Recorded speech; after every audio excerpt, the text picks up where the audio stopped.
നോക്കുമ്പോൾ അവർ പാടി സ്തുതിച്ചു തുടങ്ങിയപ്പോൾ യഹൂദയ്ക്ക് വിരോധമായി വന്ന അമോര്യരുടെയും മോവാബ്യരുടെയും യഹോശാഫാത്തെ നിനക്ക് വിരോധമായി വന്ന അമ്മോന്യരുടെയും മോവാബ്യരുടെയും സെയീർ പർവ്വതക്കാരുടെയും നേരെ പതിയിരിപ്പുകാരെ വരുത്തി. അങ്ങനെ അവർ തോറ്റുപോയി.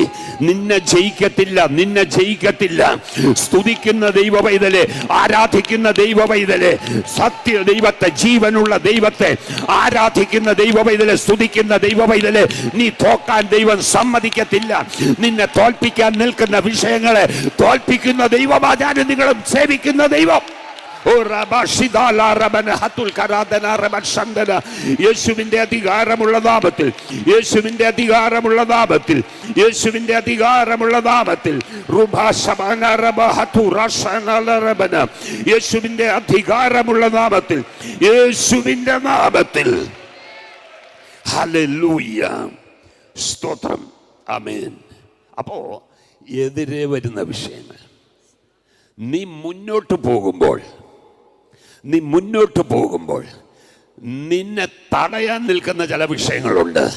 സ്തോത്രം. നിന്നെ തടുത്തു നിർത്തുന്ന ചില വിഷയങ്ങളുണ്ട്. നിനക്കെതിരെ വരുന്നതിനെ സ്തുതിക്കുമ്പോൾ കൈകാര്യം ചെയ്യുന്ന ദൈവം നിന്റെ മുന്നോട്ടുള്ള പോക്കിനെ തടയത്തക്കവണ്ണം ചില വിഷയങ്ങൾ ബ്ലോക്കായി നിൽക്കുമ്പോൾ, ദൈവം ഇതില് നീ സ്തുതിക്കാൻ തുടങ്ങുമ്പോൾ നിനക്ക് വേണ്ടി ആ തടസ്സങ്ങളെ ഇടിക്കുന്ന ഒരു ദൈവമുണ്ട്. നിനക്കെതിരെ വരുന്നതിനെ മാത്രമല്ല, നിന്റെ പ്രോഗ്രസിനെ തടയത്തക്കവണ്ണം, നിന്റെ ചില അവകാശങ്ങൾ പ്രാപിക്കാതിരിക്കത്തക്കവണ്ണം നിന്റെ മുമ്പിൽ ഉയർത്തുന്ന ശത്രുവിന്റെ കോട്ടകളെ ഇടിക്കാൻ നിന്റെ കയ്യിൽ ബുൾഡോസർ ഇല്ല.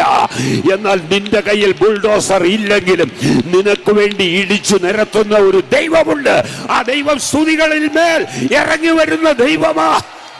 ഹല്ലേലൂയ. യെരിഹോ പോലുള്ള മതിലുകൾ യോശുവയുടെ പുസ്തകം 6-ാം അധ്യായം പഠിക്കുമ്പോൾ ദൈവജനത്തിന്റെ മുന്നേറ്റത്തിനെതിരായി ഉയർന്നു നിന്ന യെരിഹോ മതിലിനെ ആർപ്പിട്ടപ്പോൾ വീണുവെന്ന എഴുതിയിരിക്കുന്നത്. ആർപ്പിട്ടപ്പോൾ വീണതല്ല, ആർപ്പിട്ടപ്പോൾ തകർത്തതാണ്.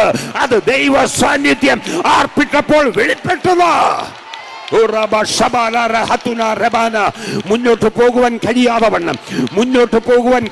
വണ്ണം നിന്റെ ജീവിതത്തിൽ തടസ്സമായി നിൽക്കുന്ന ചില വിഷയങ്ങൾ ഇന്ന് പകൽ തകരത്തക്കവണ്ണം ആർപ്പിടാൻ മനസ്സുണ്ടോ? വിശ്വാസത്തോടെ ആർപ്പിട്ടപ്പോൾ മതിൽ വീണു. വിശ്വാസത്തിൽ ക്ഷീണിക്കല്ലേ. ഇന്ന് പകൽ വിശ്വാസത്തോടെ. Hallelujah.